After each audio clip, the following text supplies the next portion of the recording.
Монгол Улсын шинжлэх ухааны технологийн сургууль, механик, тээврийн сургуулийн бакалаврын хөтөлбөр рүү суралцагч хэлсүүлэх бакалаврын мэргэжил, машины электрон систем, механик системийн загварчлал, үйлдвэрлэлийн автоматжуулалт, үйлдвэрлэлийн механикжуулалт, барилгын материалын үйлдвэрлэлийн машин, өнөг төхөөрөмжийн ашиглалт, механик инженер, машин үйлдвэрлэлийн технологи, металл судлал технологи, автомашины ашиглалт, автоаж ахуй, дотоод шаталтын хөдөлгүүр, нисэх техникийн механик, авионик, логистик менежмент, төмөр замын тээврийн менежмент, зүтгүүр вагоны инженер, олон улсын ихтэй сургуультай хамтарсан 2 дээр нэмэх 2 хөтөлбөр.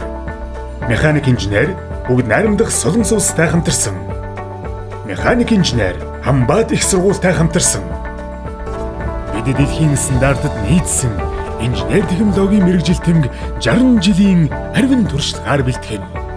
Монгол Улсын шинжлэх ухааны технологийн сургууль, механик тээврийн сургууль.